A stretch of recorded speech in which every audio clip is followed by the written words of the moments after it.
Muy buenas tardes, somos del grupo EM4B y el día de hoy les platicaremos un poco sobre la segunda ley de la termodinámica y diversos subtemas. Somos el equipo número 6 conformado por un servidor, Barrera García Fernando, Cota Mesa José Alejandro, Ávila Cruz Leonardo Daniel, Morales Higuera Jared. Introducción. En esta investigación exploraremos los principios fundamentales de la termodinámica y sus aplicaciones en diversos campos. Comenzaremos examinando los principios básicos, incluidos los depósitos de energía térmica y su relación con la segunda ley. Posteriormente, nos adentraremos en conceptos clave como el enunciado de Kelvin-Planck y la eficiencia de las máquinas térmicas, así como en la operación y aplicaciones prácticas de refrigeradores y bombas de calor. Continuaremos con temas como la escala de termodinámica de temperatura, las máquinas térmicas de Carnot y la desigualdad de Clausius, explorando la distinción entre procesos reversibles e irreversibles. Concluimos analizando el ciclo de Carnot y sus principios asociados, proporcionando una comprensión integral de los fundamentos de la termodinámica y su relevancia en la ciencia y la ingeniería modernas. Soy Cota Mesa José Alejandro y les empezaré hablando sobre los principios básicos de la segunda ley de termodinámica. Como primero tenemos qué es. La segunda ley de termodinámica es uno de los principios fundamentales en la física y en la química que describe el comportamiento de los sistemas en términos de la dirección de flujo de calor y la posibilidad de realizar trabajo. En otras palabras, tenemos que la segunda ley de termodinámica establece restricciones sobre la dirección de los procesos naturales y los límites de eficiencia de los sistemas que convierten calor en trabajo útil. Esto es uno de los principios más importantes en el estudio de energía y la de termodinámica y tiene una amplia gama en la aplicación en la ciencia y en la ingeniería.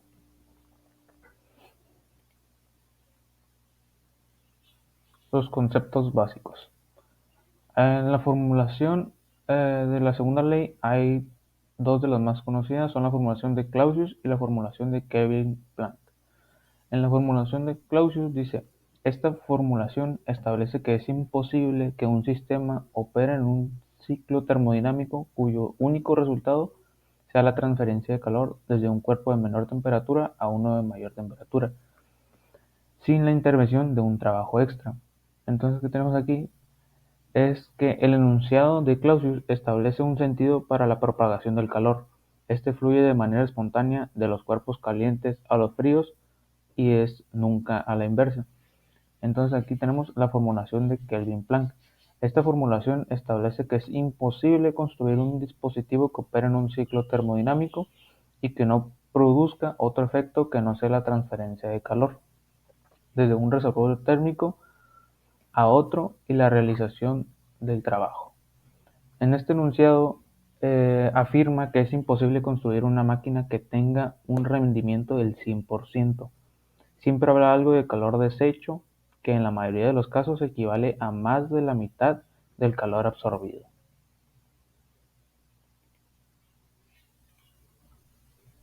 Conceptos básicos. Aquí tenemos la dirección del flujo de calor.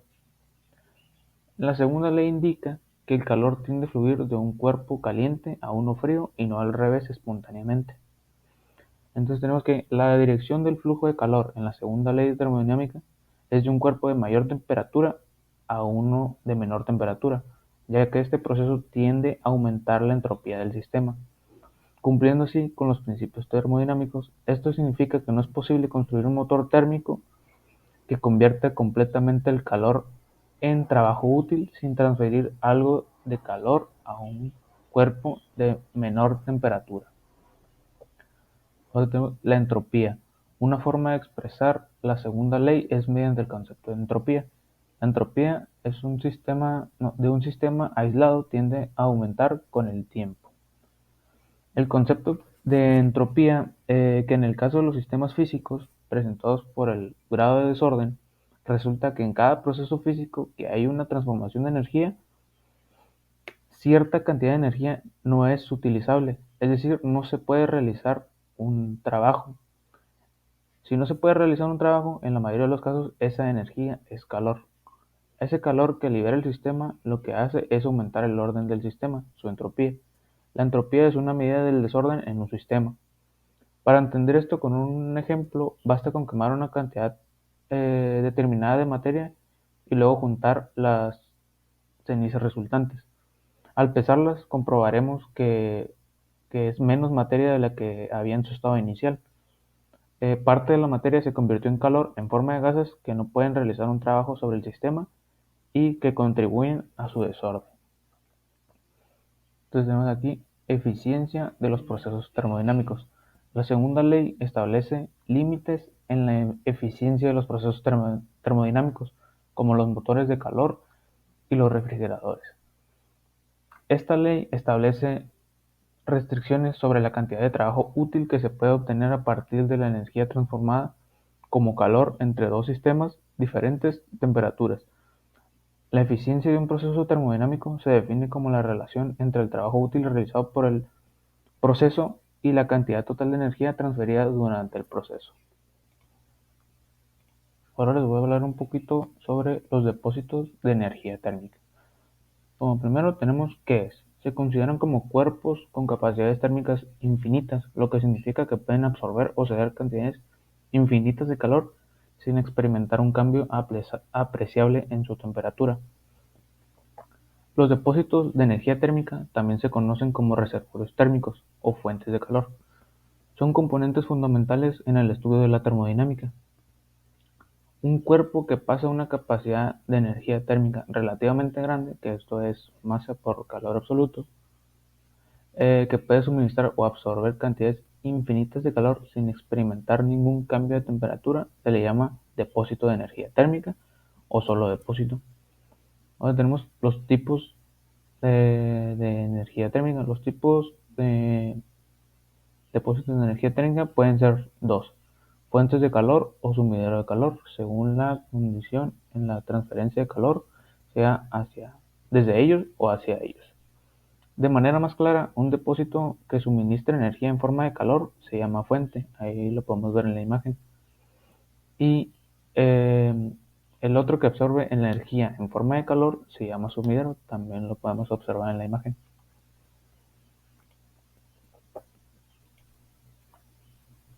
Entonces aquí tenemos características de los depósitos de energía. Como primera característica tenemos la capacidad térmica. La capacidad térmica de un depósito se refiere a la cantidad de calor que puede almacenar por unidad de cambio de temperatura. Esto depende de la masa y el tipo del material del depósito. Material con alta capacidad térmica, como ciertos metales, puede almacenar más calor que materiales con baja capacidad térmica. Como número 2 tenemos la conductividad térmica.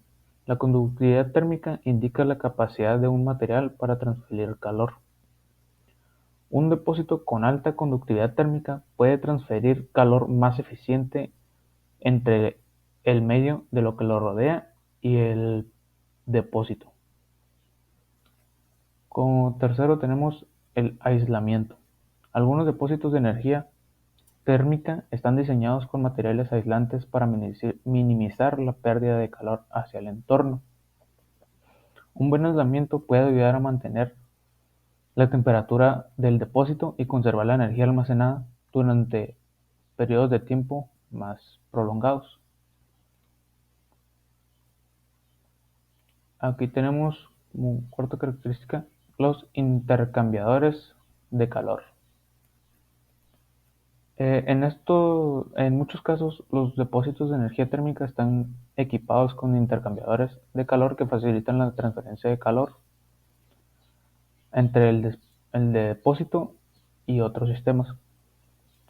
Estos intercambiadores de calor pueden ser utilizados para calentar o enfriar fluidos, como agua o aire, para usos domésticos, industriales o la calefacción. Ahí en el medio podemos observar una imagen que es un ejemplo de un intercambiador de calor. Como quinta característica tenemos gradiente de temperatura. Los depósitos de energía térmica suelen tener un gradiente de temperatura, es decir, una diferencia de temperatura entre su interior y su entorno. Esta diferencia de temperatura es esencial para que el calor fluya de un lugar a otro. ya que el calor tiende a fluir desde regiones de mayor temperatura hacia regiones de menor temperatura.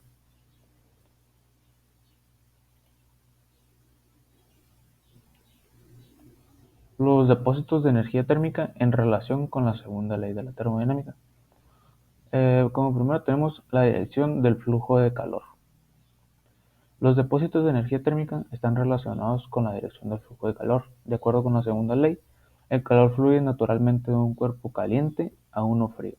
Por lo tanto, en un proceso termodinámico, el calor se transfiere del depósito de alta temperatura, que es el cuerpo caliente, a el depósito de baja temperatura, que es el cuerpo frío. Eh, Otra relación es el ciclo de Carnot. En el análisis de la eficiencia de los motores térmicos, como se establece en la segunda ley, los depósitos de energía térmica son fundamentales. En el ciclo de Carnot, que es un ciclo termodinámico reversible, utiliza dos depósitos de energía, uno a alta temperatura y otro a baja temperatura, donde la eficiencia máxima de cualquier motor térmico reversible determinada por la relación temperatura entre estos dos depósitos.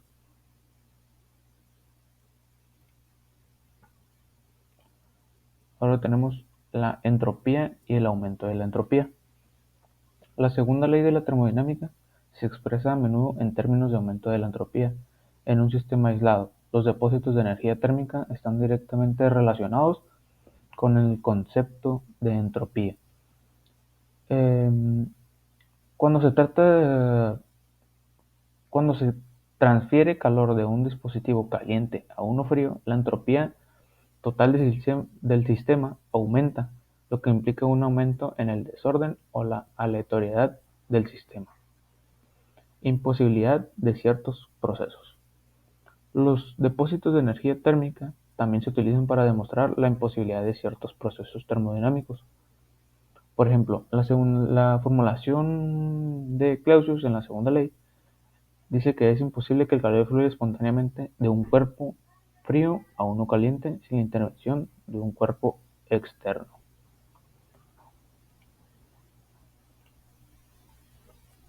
Ahora les hablaré un poquito sobre el enunciado de Kelvin-Planck. El enunciado de Kelvin-Planck es uno de los principios fundamentales en la teoría de la termodinámica y establece una restricción sobre la posibilidad de construir un tipo específico de máquina térmica. Este enunciado fue formulado por William Thomson, Lord Kelvin y Max Planck en la década de 1850 y es uno de los pilares de la segunda ley de la termodinámica. Este enunciado nos dice: es imposible construir un aparato que opere cíclicamente cuyo único efecto sea absorber calor de una fuente de temperatura y convertirlo en una cantidad equivalente de trabajo. Entonces tenemos que, en otras palabras, no es posible diseñar una máquina térmica que extraiga solo el trabajo útil de una fuente de calor caliente sin tener una fuente fría adicional para disipar el calor residual.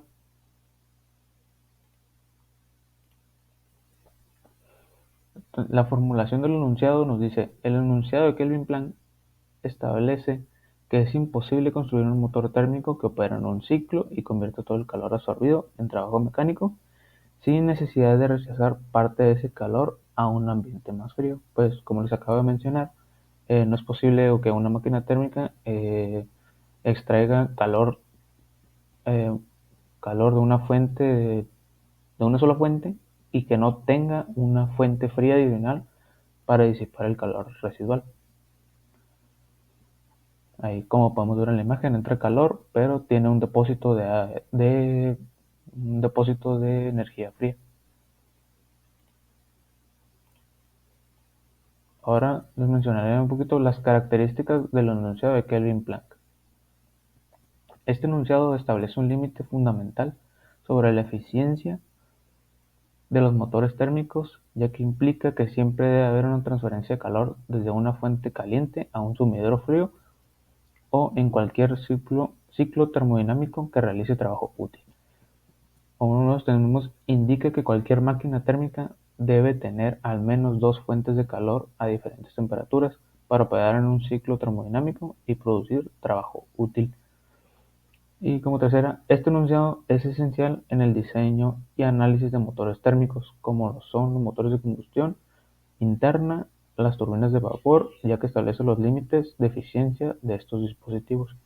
Aquí en una imagen podemos apreciar eh, un poquito de a qué se refiere este enunciado. Ahí en el primero dice representación esquemática de una máquina térmica. Entra la fuente caliente, sale el trabajo útil y tiene un depósito de fuente fría. Como en el segundo tenemos la representación esquemática de una máquina térmica imposible de construir, que solo le entre una fuente cálida y produzca trabajo y no tenga un depósito hacia un depósito frío. Y la representación esquemática de un refrigerador. En este, pues es al contrario, entra una fuente fría, entra un trabajo útil y sale una fuente cálida.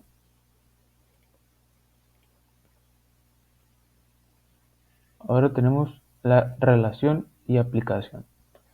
En relación, el enunciado de Kelvin Planck es complementario al enunciado de Clausius. ¿Esto qué nos dice? Mientras que el enunciado de Clausius se centra en la imposibilidad de transferir calor de un cuerpo frío a uno caliente sin trabajo externo, el enunciado de Kelvin Planck se centra en la imposibilidad de construir un dispositivo que funcione como un motor térmico sin una transferencia de calor de una fuente caliente a un sumidero frío. Y como aplicaciones tenemos, este enunciado es fundamental en el diseño y la ingeniería de motores térmicos, refrigeradores y sistemas de generación de energía. Se utiliza en la determinación de la eficiencia máxima de motores térmicos en diversas aplicaciones industriales y de transporte. Yo soy Morales Higuera Jared y en este caso yo hablaré acerca del tema máquinas térmicas. En este caso, una máquina térmica no es más que una máquina o un dispositivo que convierte la energía térmica en trabajo mecánico. ¿Cómo sucede esto? ¿Cómo se consigue? Bueno, esto se consigue haciendo que el calor de dicha máquina fluya de un depósito caliente a uno frío. Es decir, que el calor es la transferencia de energía térmica desde ya sean temperaturas altas o muy bajas. Como ejemplo tendríamos cuatro. En este caso tendríamos los motores de gasolina, los motores diésel, que en este caso se miran mucho en camiones o carros, y los motores a reacción, estos se miran frecuentemente en prototipos de cohetes, por ejemplo de la empresa SpaceX de Elon Musk, Estados Unidos, y las turbinas de vapor, estas se miran mucho en las locomotoras o dicho de otra manera los trenes. Y para entrar de más lleno en este tema, como un claro ejemplo más preciso, tendríamos el de los trenes. Para esto cabe mencionar que las locomotoras ya han sido olvidadas durante mucho tiempo, ya no son tan frecuentes en la actualidad debido a dos grandes rasgos, que sería el uso de la electricidad y el motor de combustión interna que estos emplean, ya que es muy difícil de mantener. Entonces, para esto se dice que el vapor se enfría de nuevo en agua dentro de un condensador, que en este caso sería el depósito frío antes mencionado, después de accionar la turbina. Y para esto tenemos dos ventajas de este tipo. En primer lugar, cuanto mayor sea la diferencia de temperatura entre los depósitos caliente y frío, más rápido fluirá el calor entre ellos. Esto significa que el vapor se desplazaría más rápido, impulsaría la turbina con mayor rapidez y por ende tendríamos mayor electricidad. En segundo lugar, al condensar el vapor en agua podemos reutilizar esa agua para la caldera. Esto es decir que se podría volver un ciclo y así podríamos reutilizar el vapor. Y ahora entrando en los tipos de máquinas, tendríamos o se clasifican en dos. Este sería el motor de combustión externa y motor de combustión interna. Por un lado, el motor de combustión externa se dice que a la combustión del combustible transfiere el calor a un líquido externo, que éste genera trabajo útil, o sea, su movimiento, al expandirse. Y en el de motor combustión interna, el combustible en este caso se quemaría fuera del motor y la energía obtenida se transporta al motor con ayuda de un medio portador del calor. En el caso del motor de combustión externa tendríamos un claro ejemplo de la máquina de vapor. En este caso, una fuente de combustible, ya sea el carbón o la madera, se quema para calentar agua en una caldera, obviamente. Y esto hace o produce el vapor que podría transformarse en trabajo mecánico para impulsar dicho motor de dicha máquina. Para el caso del motor de combustión interna, tendríamos los coches. Esto es decir, que el motor de combustión interna del coche quema la gasolina directamente en la cámara de combustión. Que esto es debido al ciclo Otto. Esto se encuentra más generalizado en la rama de la mecánica, pero así se le conoce. Entonces, parte de la energía de la combustión se convierte en trabajo útil realizado del mismo. Después tendríamos como subtema la eficiencia de las máquinas térmicas. Esto más que nada se hace referencia a la porción o el porcentaje del calor suministrado que se transforma en trabajo mecánico de dicha máquina que estemos utilizando o que se ponga de ejemplo. Según la ley de la termodinámica, nos dice que ninguna máquina es 100% eficiente. ¿Por qué? El dicho esfuerzo que provoca la máquina y desgastes o lubricaciones que les hace falta muy bien a las máquinas, estos no resultan de manera eficiente un 100%. Entonces, se podría decir que cuando la máquina es nueva, trabaja a su funcionamiento al 100%, pero mientras pasa el tiempo, esta se va devaluando en conforme a su trabajo mecánico. Después tendríamos una ecuación para sacar la eficiencia de dicha máquina en la cual la energía total producida, que sería el numerador, y el denominador sería la energía total suministrada. Y de una manera más matemática o con símbolos podríamos escribir μ sin unidades claramente es igual a la división de la energía producida μ igual a E sub P sobre E sub S, que es suministrada claramente. Bien, pasando al siguiente tema, tendríamos los refrigeradores y bombas de calor. En este caso, el funcionamiento de los refrigeradores no es más que un ciclo termodinámico para transferir el calor desde un espacio frío, que en este caso sería el interior del refrigerador, a un espacio más cálido, que sería el entorno exterior de dicho refrigerador. Esto se logra utilizando el refrigerante que circula a través del ciclo de compresión y expansión, que como ya he mencionado anteriormente es acerca del ciclo Otto. Después tendríamos un ejemplo en la misma presentación de cómo se vería internamente un frigorífico o un refrigerador como todos lo conocemos. Y al lado el esquema representativo de dicho desarrollo del tema.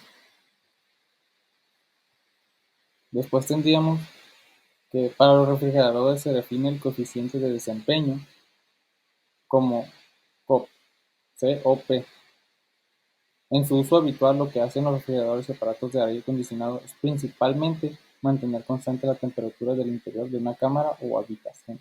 Es decir, que mantiene la temperatura de alimentos o productos estables dentro del mismo, expulsado de forma continua el calor que va entrando por las paredes, para así tener que liberar cierta temperatura. Según el mismo principio que para las máquinas térmicas, siendo lo que se saca, que en este caso es el calor, representada con la letra Q, que se extrae del foco frío, y lo que cuesta, o sea, el trabajo, representaría con la letra W, necesario para ello, tomando como base la siguiente ecuación que tendríamos COP sub R es igual a la división de Q sobre W, que es igual a Q sobre Q menos Q. Ahora tendríamos que pasar a las bombas de calor. Bien, en este caso, el funcionamiento de las bombas de calor también se aplica un círculo termodinámico para transferir el calor. Pero la diferencia de los refrigeradores es que la transfieren de un espacio frío a uno caliente. Contradice al refrigerador.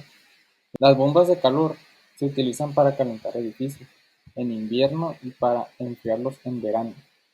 También se utilizan en sistemas como de calefacción del agua y de piscina.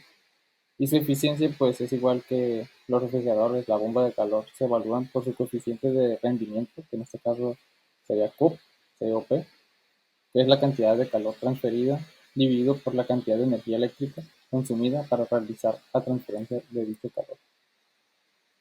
El uso vital lo que hace una bomba de calor es principalmente mantener constante la temperatura del interior de una cámara o habitación, es lo que les había dicho. En el caso de una bomba de calor, lo que se saca es el calor, por lo que el coeficiente de desempeño de una bomba de calor se define como la siguiente ecuación. COP sub BC es igual a la división de Q sobre W es igual a Q sobre Q menos Q. Y ahora tendríamos el siguiente tema, el cual es mencionado como la escala termodinámica de temperatura. Bien, a través de la historia hemos tenido varios tipos de temperaturas, tipos de escalas, en el cual tenemos los puntos de congelación y ebullición del agua, que en este caso los podemos llamar como punto de hielo y punto de vapor, respectivamente. Pero en termodinámica es muy conveniente tener una escala independiente de las propiedades de cualquier sustancia o sustancia.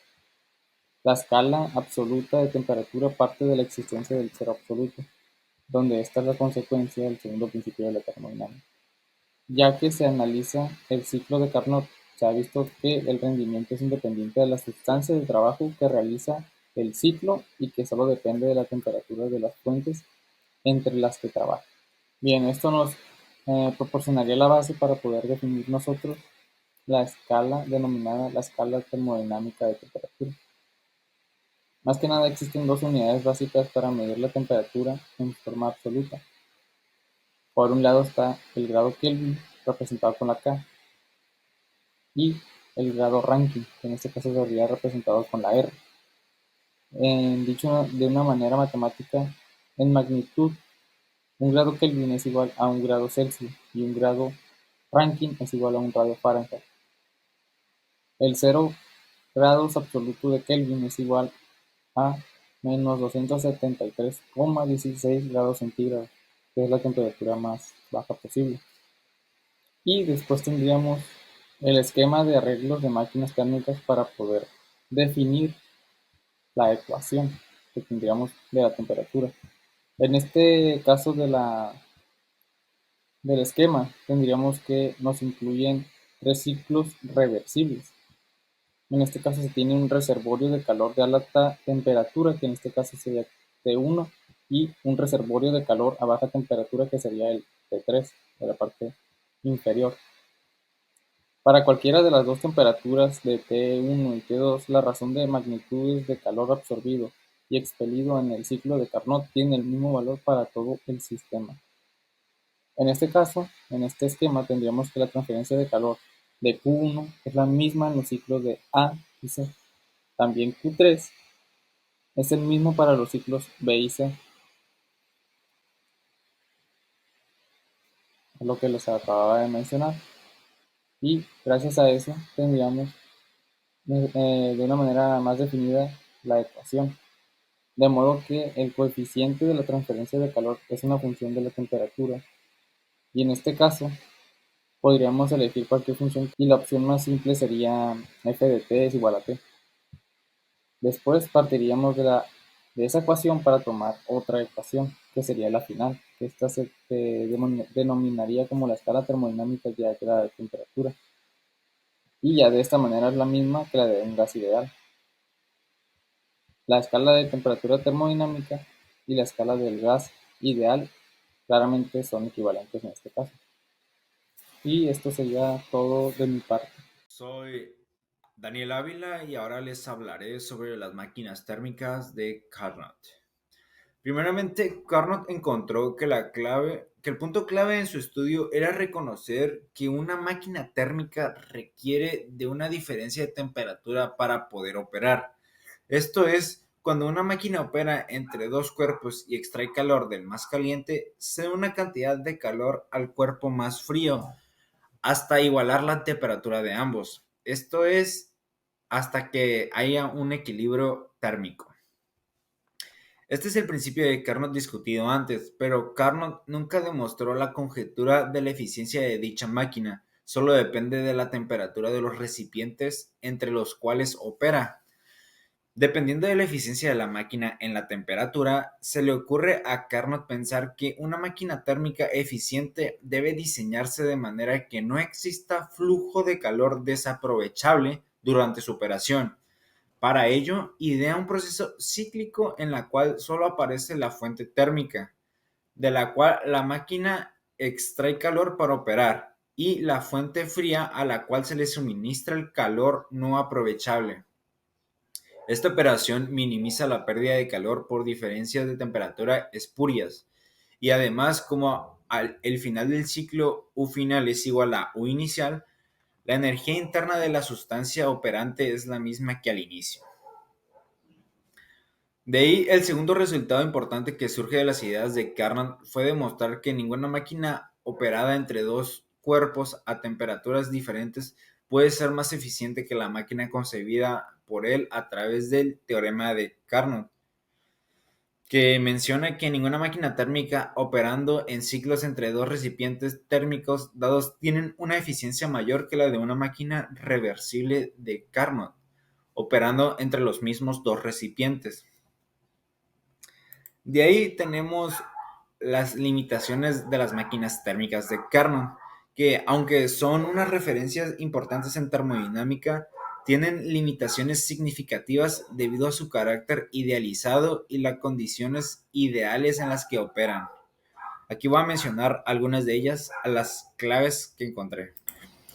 Uno de los que encontré es el ciclo reversible ideal. El ciclo de Carnot se basa en un ciclo reversible ideal que implica procesos infinitamente lentos y sin fricción. En la práctica es imposible lograr condiciones ideales de reversibilidad, lo que limita la aplicabilidad de las máquinas de Carnot en situaciones reales. De ahí tenemos las fuentes de calor y frío ideales. Las máquinas de Carnot asumen fuentes de calor y frío infinitamente grandes y perfectamente isométricas. En la realidad, estas condiciones ideales no existen, lo que limita las aplicaciones de las máquinas de Carnot a sistemas prácticos. De ahí tenemos la ineficiencia del mundo real, que las máquinas térmicas reales, como los motores de automóviles o las centrales eléctricas, tienen ineficiencias inherentes debido a la fricción, las pérdidas de calor y otras imperfecciones. Estas ineficiencias hacen que la eficiencia real de las máquinas térmicas sea mucho menor que la eficiencia teórica de Carnot. De ahí tenemos la materialización práctica, que las máquinas térmicas de Carnot son ideales y abstractas y no tienen una representación práctica física. No se pueden construir máquinas de Carnot reales, lo que limita su utilidad en aplicaciones prácticas. Y tenemos las limitaciones de temperatura. La eficiencia de una máquina de Carnot está limitada por la diferencia de temperatura entre la fuente de calor y la fuente de fría.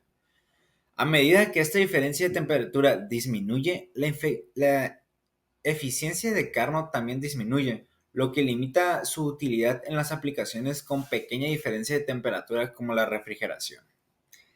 De ahí tenemos la eficiencia de una máquina térmica de Carnot, que esta está determinada únicamente por las temperaturas de las fuentes de calor y frío según el principio de Carnot.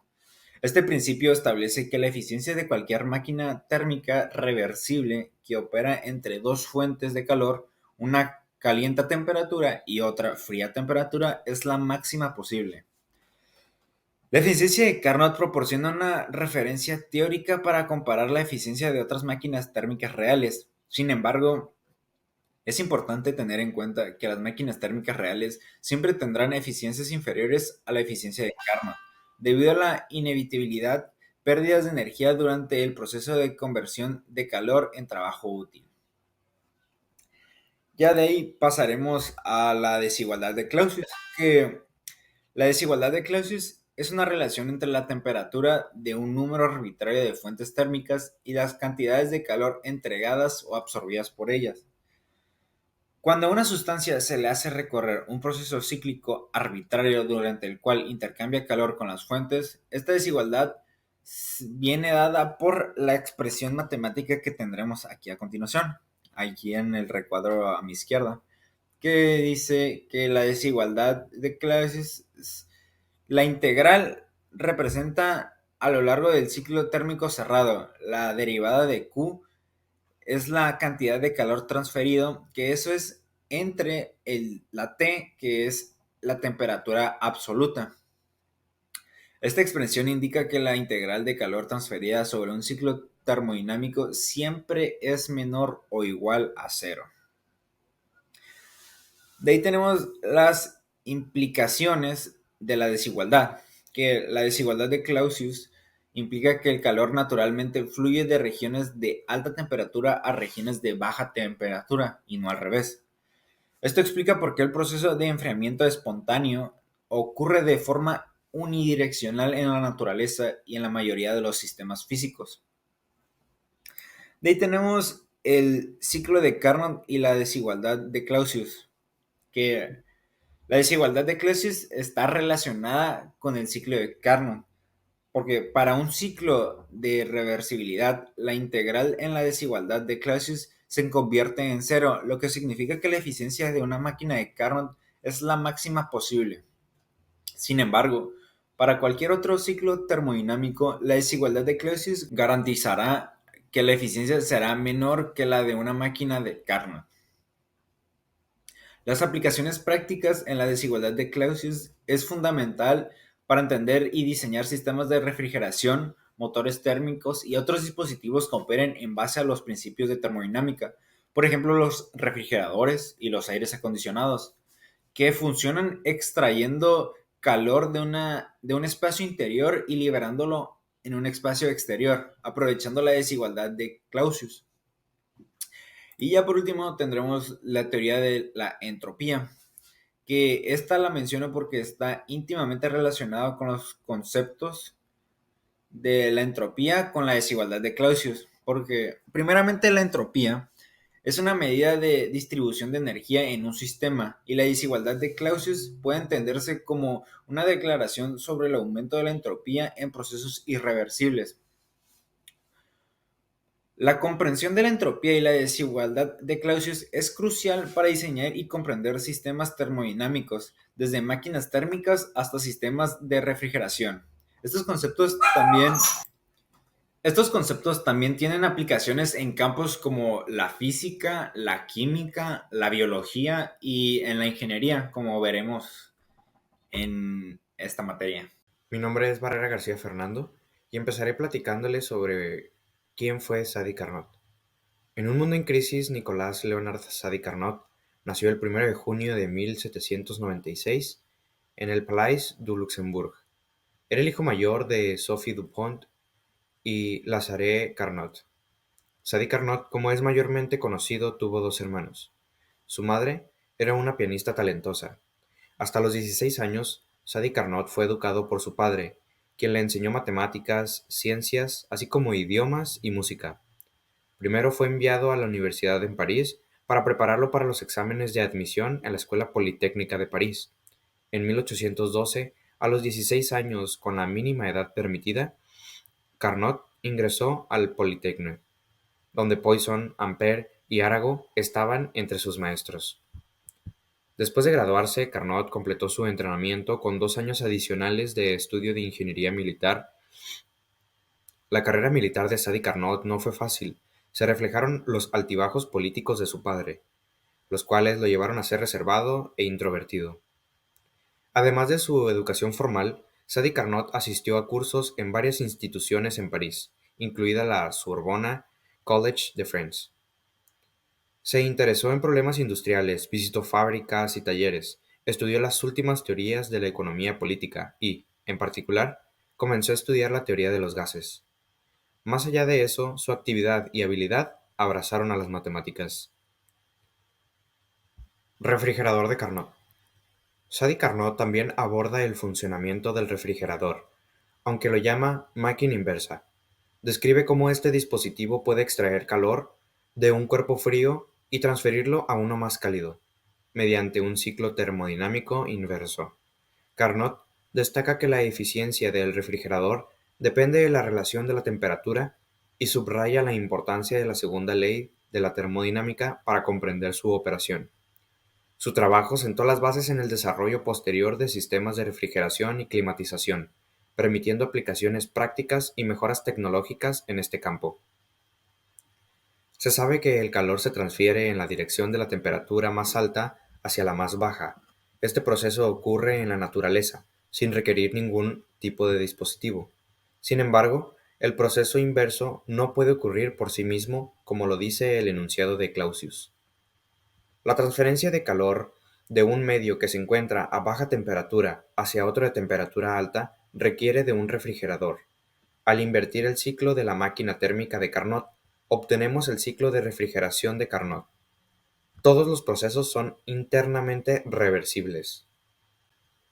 La bomba de calor. Como se observa en la imagen, una bomba de calor es un dispositivo mecánico que transporta energía térmica de una región a baja temperatura a una región a temperatura mayor. La figura es una representación esquemática de una bomba de calor. La eficacia de la bomba de calor en el modo de calentamiento se describe en función de un número conocido como el coeficiente de operación. Este se define como la razón entre el calor transferido al depósito y el trabajo que se requiere para transferir el calor. Una máquina térmica es un ciclo de Carnot que opera a la inversa, constituye de una bomba de calor. De hecho, es la bomba de calor con el coeficiente de rendimiento más alto posible para las temperaturas, entre las cuales se opera. En este caso, el coeficiente de realización más alto posible es también el de un refrigerador cuya sustancia de trabajo se lleva por un ciclo de máquina térmica llamada a la inversa. Procesos reversibles e irreversibles. Un sistema termodinámico puede describir una serie de transformaciones que lo lleven desde un cierto estado inicial en el que el sistema se encuentra a una cierta presión, volumen o temperatura, a un estado final en el que se generan las variables termodinámicas. Tendrán un valor distinto. Durante ese proceso, el sistema intercambiará energía con los alrededores. Los procesos termodinámicos pueden ser de tres tipos: reversible, irreversible, cuasiestático. El reversible es un proceso que, una vez que haya tenido lugar, puede ser invertido, recorrido en sentido contrario, sin causar cambios ni en el sistema ni en sus alrededores. Irreversible es un proceso que no es reversible. Los estados intermedios de la transformación no son de equilibrio. Cuasiestético es un proceso que tiene lugar de forma infinitamente lenta. Generalmente, este hecho implica que el sistema pasa por sucesos estados de equilibrio, en cuyos casos la transformación es también reversible. Como bien se sabe, los procesos se pueden dividir en dos: reversibles e irreversibles. El concepto de proceso reversible nos permite reconocer, evaluar y reducir las irreversibilidades en procesos reales en la ingeniería. Consideremos un sistema aislado. La segunda ley nos dice que cualquier proceso que redujera la entropía del sistema aislado es imposible. Supongamos que un proceso ocurre dentro del sistema aislado y que llamaremos en dirección hacia adelante.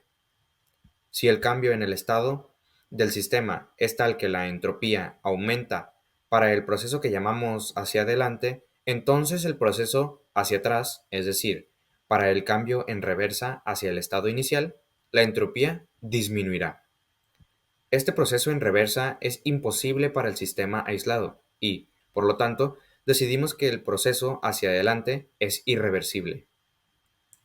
Si ocurre un proceso, sin embargo, en el cual la entropía no cambia, proceso isentrópico, el proceso hacia adelante, entonces también el proceso hacia atrás permanecerá sin cambios.